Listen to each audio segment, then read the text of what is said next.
Do you find it difficult to get people to participate in your risk assessment process? Is your risk assessment process that you go through in your company, is it boring? Is it uninspiring? At Kirkpatrick Price, we do cybersecurity and compliance audits, and we've done over 19,000 of them. And we know that this is a problem because we look at the risk assessment results in every single one of those audits. And the risk assessments have these common problems of maybe it's performed by one person, and that's a problem. Whenever it's the IT director or the IT manager who's performing the risk assessment every year, and that person is the only person who's involved in it. Or the results in the risk assessment look suspiciously familiar to the ones that we looked at last year. It's pretty much a roll forward of the same risks and the same exercise year over year. Another problem is nobody knows what the results of the risk assessment are. You corroborate with other parts of the organization what's going on, and they don't even know about the risk assessment that happened. They don't even know about what the risks are. Nobody's communicated with them.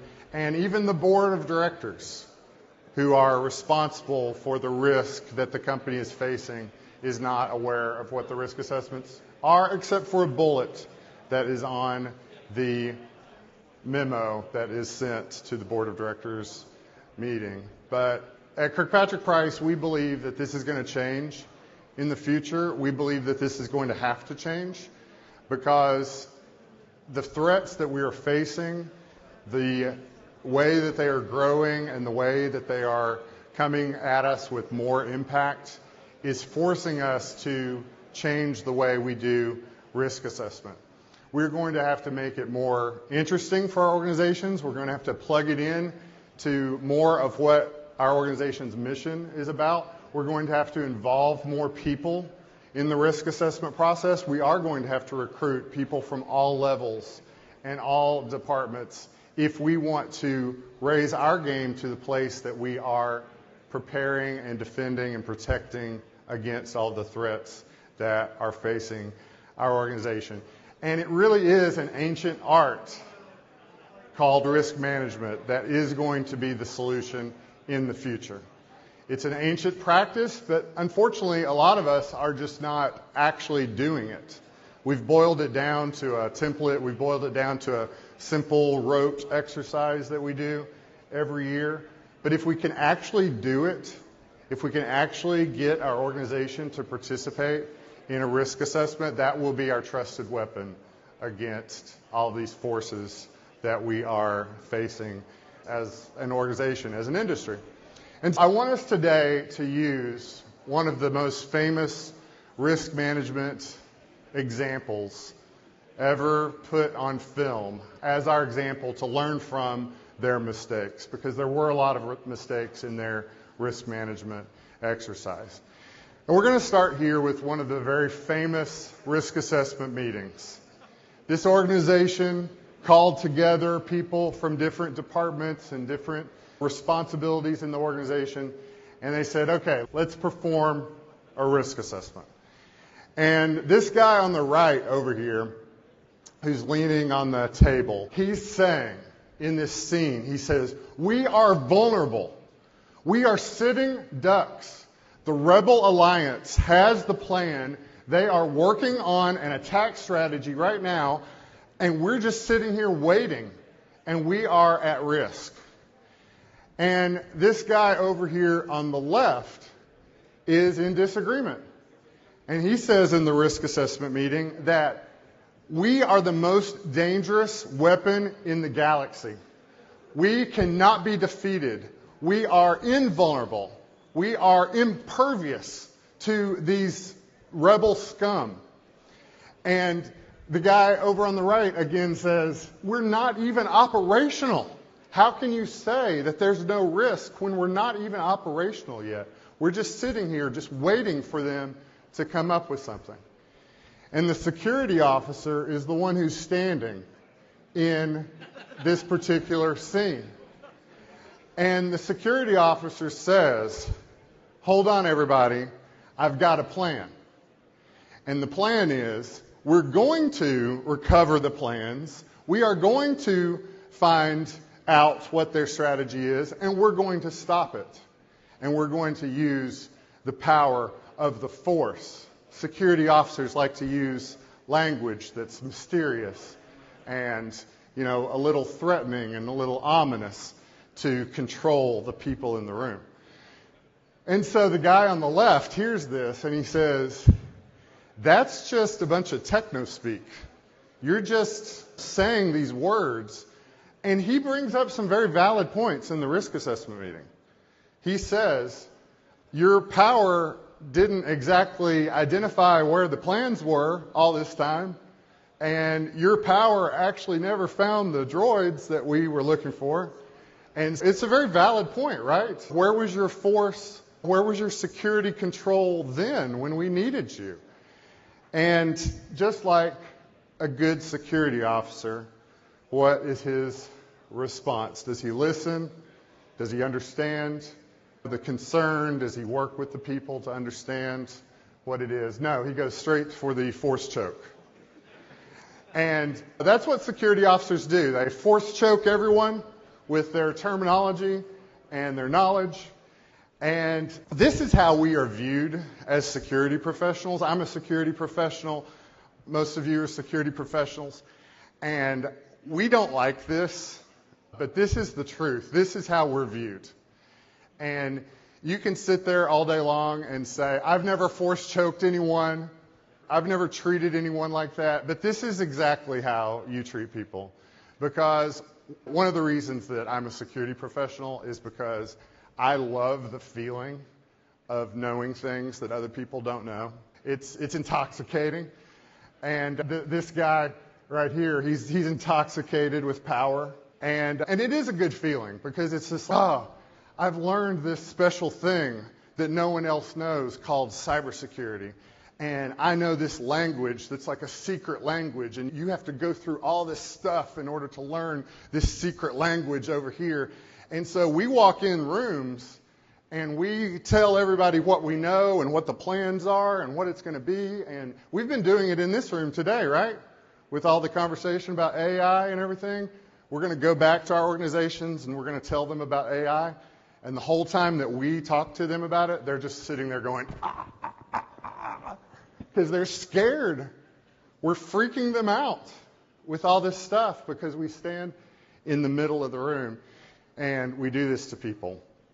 And so some lessons to think about as security officers and how we can get more people involved in a very important process that, if it's done well, will help our organizations be more secure, will help our organizations be successful, will help our organizations prepare against the threats that we're facing, is to actually think about who we are involving in the process. We do need to get people from HR and people from sales and marketing and people from operations, and there definitely needs to be a leader in the room, someone who is as high up as possible, who's participating and understands what the risks are that we're facing. We do have to get the opinions of everybody. We have to get all of the generational people, because as I work with more and more Gen Z members, I'm learning so much from them because they have a totally different perspective and understanding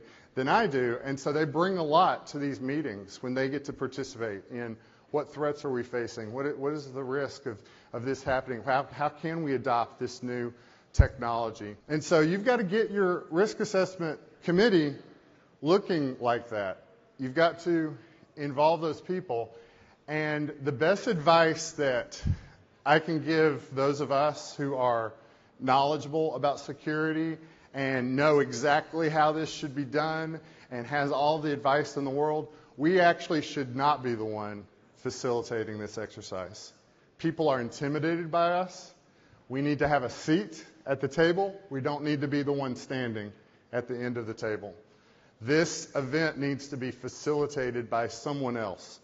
There is somebody in your organization, and if you look for who they are and where they are, you might be surprised in what role they fill in your organization, but it's somebody who actually would be very good at putting a creative, risk assessment committee meeting together, somebody who could really be an expert at facilitating it and getting people's involvement and getting people's interaction. There's somebody in your organization who can do that and who is better at that. And it's hard for us because we're the most knowledgeable people, but we're also very misunderstood, and they feel like we are force choking them. And the truth of the matter is what? Actually, we're the people who care the most about this, and it comes across the wrong way because we care so much about it. We get a little intense about it, and that's why they feel force choked. And so I wish that everybody appreciated us security professionals, because actually underneath the harsh language and the threats and the intimidation, we actually care the most about this. And that, my friends, is actually the story of Anakin Skywalker and Darth Vader. It's a beautiful story. He actually cares more than anybody. And so if you haven't seen the series, pick it up and watch it. And so, what turns out to be the vulnerability? There were multiple vulnerabilities. The guy in the room was wrong when he was like, we are invincible. That's not true. You have many vulnerabilities. You've got these engineers that can make a mistake. You've got the designers. You've got employees. You've got stormtroopers. You've got the external forces and all these things that can affect it. But the vulnerability that the people on the other side picked was a thermal exhaust port. And this was the vulnerability that the empire ignored and wasn't aware of and missed it because they were so focused on their power and they were so focused on their operational mission that they had. And I've got $100 in my pocket for someone who can tell me the size of this vulnerability. 2 meters? 2 meters, that's exactly right. Congratulations. I knew that I was among friends today. The vulnerability was 2 meters. And I will give bonus points for whoever knows what else was 2 meters. A womp rat. Yes, that's exactly right. This vulnerability was the size of a womp rat back home.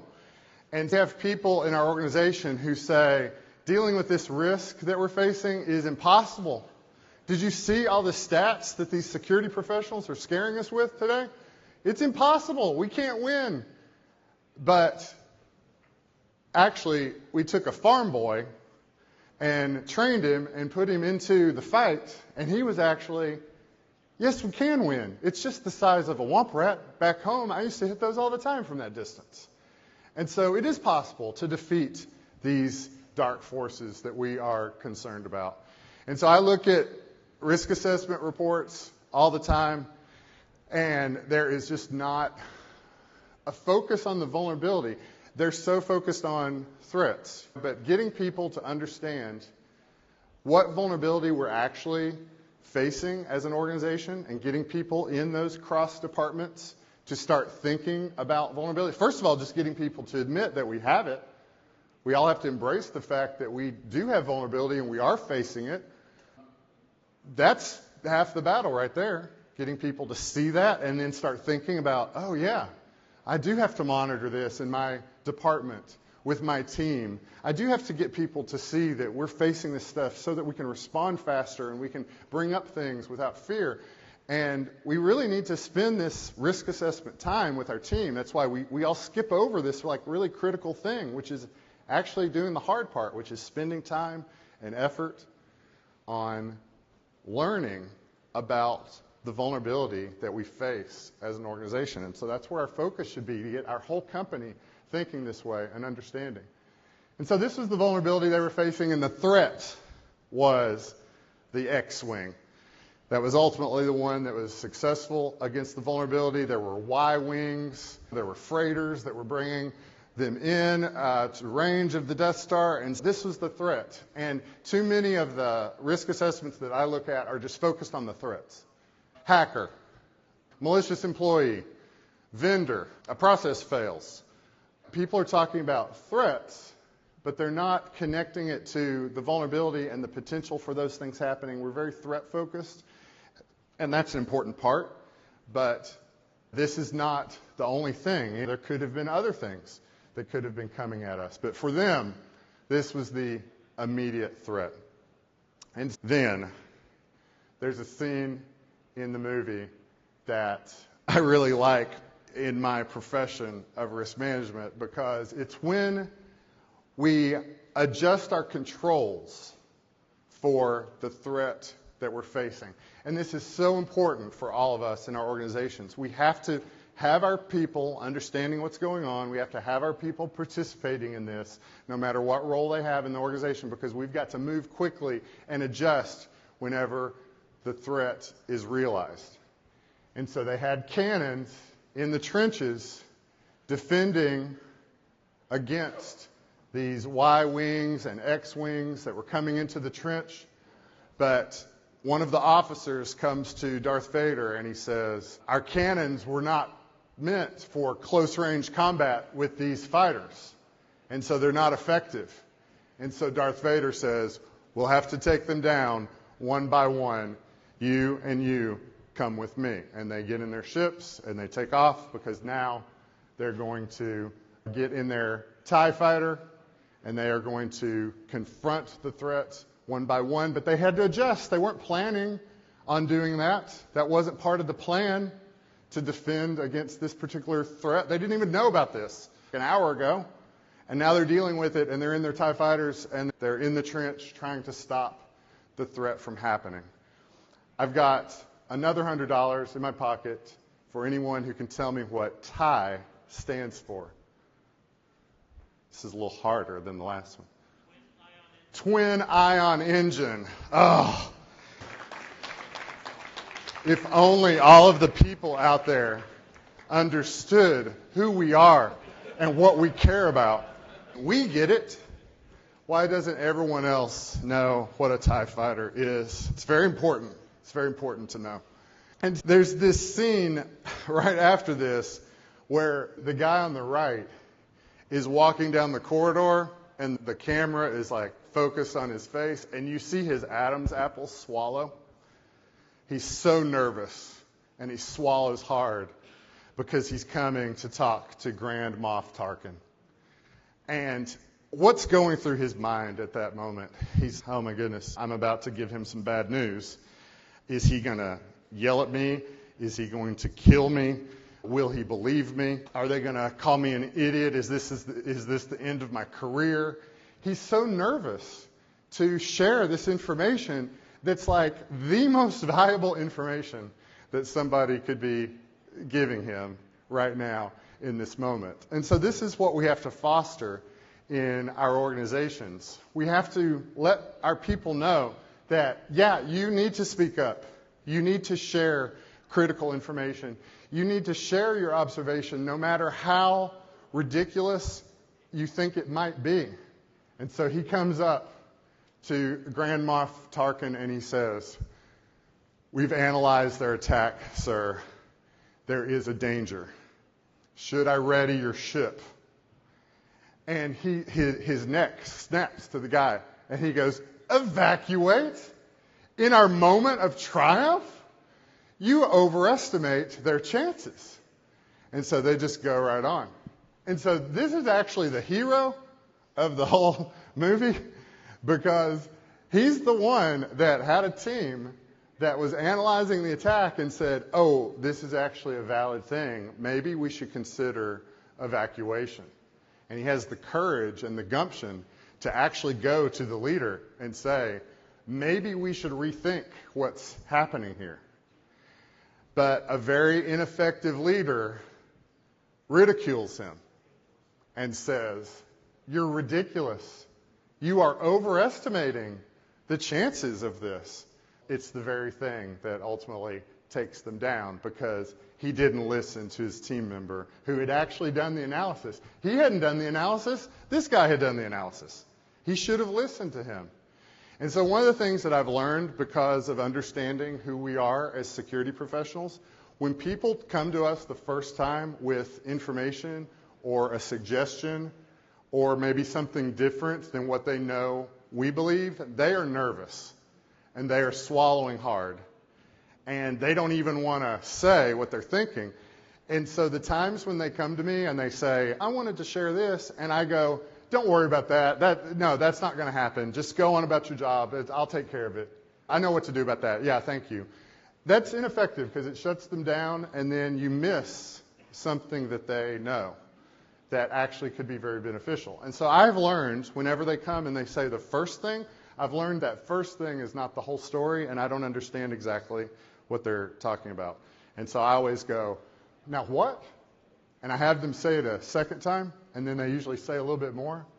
And then I go, okay, here, let's sit down, and then give them the attention that they deserve and say, okay, now back up for me and just give me kind of the whole story about what it is you're seeing and what it is that you're thinking. And then that third time is when they actually give you more and better information that then you can actually decide, is this valid or not?